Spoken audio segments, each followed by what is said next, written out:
Hello students, আজকে আমরা ট্রিস্টাম Sandy উপন্যাসটার volume 2তে চলে এসেছি। দেখা যাক ভলিউম 2তে কী রয়েছে।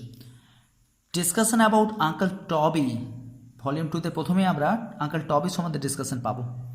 টবি's trouble was that the military maneuvers in question were so intricate and technical that nobody could understand him. Indeed, he sometimes even confused himself.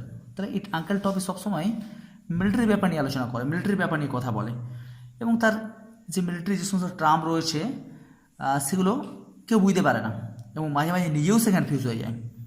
তাহলে volume 2-র প্রথমেই ট্রিস্টাম Sandy আমাদেরকে তার আঙ্কেল সম্বন্ধে বলছেন। ওকে, আঙ্কেল টবি সম্বন্ধে। তিনি সবসময় মিলিটারি আর্মি এগুলো নিয়ে ব্যস্ত থাকেন এবং তার কথাবার্তা মানুষ বুঝতে পারে না। নেক্সট কি আমরা দেখবো এখানে, Tristram informs the reader that his book is to be a history book in same way that Locke's essay concerning human understanding is a history book. তো ট্রিস্টাম স্যান্ডি বলছেন যে তার এই যে উপন্যাসটা তার একটা হিস্ট্রি বুকের মতো, যেমন লকির একটা বিখ্যাত এসে রয়েছে, নাম হচ্ছে এসে কনসার্নিং হিউম্যান আন্ডারস্ট্যান্ডিং। ওকে, তাহলে তার এই ট্রিস্টাম স্যান্ডি উপন্যাসটাকে একটা হিস্ট্রি বুকের সঙ্গে তুলনা করছেন ট্রিস্টাম স্যান্ডি। নেক্সট আমরা কি দেখব, captain টবি's obsession with his map grows and he launches into a detailed study of fortification and military science. তাহলে ক্যাপ্টেন টবি অবসেশন বাড়ছে ম্যাপ সম্বন্ধে, আর্মি মিলিটারি সম্বন্ধে, এবং সে একটা ফর্টিফিকেশন বা মিলিটারি সায়েন্সের উপর ডিসকাস করছে। ওকে, এবং তিনি প্রচণ্ড প্যাশনেট হয়ে যাচ্ছেন এই আর্মি মিলিটারি ব্যাপারে, ফর্টিফিকেশনের ব্যাপারে তিনি খুব প্যাশনেট হয়ে যাচ্ছেন।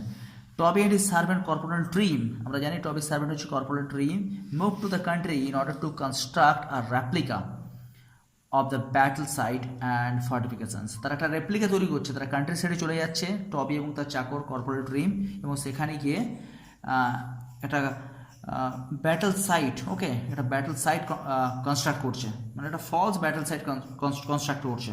ওকে, যাতে সে আরও প্যাশনেটলি ফিল করতে পারে এই ব্যাটল ফিল্ডটাকে।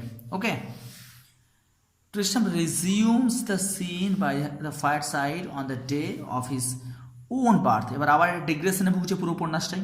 ওকে, আবার ট্রিস্টাম এবারে চলে আসছে, এতক্ষণ আঙ্কেল টবির সম্বন্ধে কথা বললো, আবার সে নিজের জন্মের দিনের কথায় চলে আসছে। তো সেদিন কি হচ্ছে, the labour pain has began, labour pain শুরু হয়ে গেছে তার মায়ের। অ্যান্ড সুসানা তার মায়ের মেড ছিলেন, চাকরানি ছিলেন, runs for the midwife and Walter sends Obadiah to fetch doctor Slop. তাহলে সুসানা যাচ্ছে মিডওয়াইফকে ডাকতে, আর ওয়াল্টারের যে চাকর আছে ওবেদিয়া সে যাচ্ছে ডক্টর স্লপকে ডাকতে। ওয়াল্টার অ্যান্ড টবি start arguing about the calling of doctor slope, এবং তারপর ওয়াল্টার ট্রিস্টামের বাবা এবং টবি ট্রিস্টামের কাকা দুজন তর্ক করতে শুরু করছে ডক্টর স্লপকে ডাকার ব্যাপার নিয়ে। ওকে, নেক্সট আমরা কী পাবো, Obadiah takes plenty of time to return with the doctor, it has been an hour and half. তাহলে ওবেদিয়া অনেক দেরি করে দিচ্ছে ডক্টর স্লপকে নিয়ে আসতে, তার 1.5 ঘন্টা লেগে যায়। Obedia actually ran into Doctor's lab just outside the house in a collision that sent them both into the mud. আসলে ওবেদিয়ার সঙ্গে এই ডক্টর স্লপের ধাক্কাধাক্কি হয়ে যায় ঠিক বাইরে ট্রিস্টামের বাড়ির বাইরে, এবং তারা দুজনেই কাদাতে পড়ে যায়, এবং এর জন্য তারা একটু লেট হয়ে যায়। নেক্সট কি আমরা, Obadiah is sent back out to fetch the doctor tools. তো ডক্টর স্লপ তো চলে আসছেন, তো তার যন্ত্রপাতিগুলো আনতে ভুলে যাচ্ছে। ওকে, ডক্টর স্লপ পৌঁছে গেছে কিন্তু কোনো যন্ত্রপাতি না নিয়েই তিনি এসছেন, which the doctor has left at home, বাড়িতে রেখে আসছে, এবং সেই যন্ত্রপাতিগুলো আনতে যাচ্ছে ওবেদিয়া। আঙ্কেল টবি টক্স অ্যাবাউট ফর্টিফিকেশন, আবার আঙ্কেল টবি নিজের ওই আর্মি মিলিটারির ব্যাপারে কথা বলছে, ফর্টিফিকেশনের ব্যাপারে কথা বলছে। It seems illogical to everyone, কেউই বুঝতে পারছে না তোর কথাগুলো যারা উপস্থিত রয়েছে স্যান্ডি হলে। ওয়াল্টার রিভিউস হিম, ওয়াল্টার বকাবই করলো টবিকে, though Walter quickly apologize and the brothers are reconciled. যদি ওয়াল্টার ক্ষমা চেয়ে নিল এবং দুই ভাই আবার তাদের মিলমিশ হয়ে গেল। Corporal trim delivers a সারমন on conscience, এবং কর্পোরাল ট্রিম একটা সারমন বললো তারপরে কনসায়েন্সের উপরে, বিবেকের উপরে। ওকে, নেক্সট কি আমরা পাবো, Obadiah returns with a bag of surgical instruments. Okay, তাহলে ওবেদিয়া এবার সার্জিক্যাল ইনস্ট্রুমেন্ট নিয়ে এসছে ডক্টর স্লপের। And attention turns once again to Mrs. Sandy's labor. Okay, আবার মিসেস স্যান্ডির লেবার পেনের দিকে আমরা অ্যাটেনশন দিচ্ছি। Doctor Slop is told that he is not to interfere unless called for. Doctor স্লপকে বলা হয়েছে যতক্ষণ না তাকে ডাকা হচ্ছে ততক্ষণ তিনি উপরে উঠবেন না। তো পুরো মিডওয়াইফই কাজটা করছে।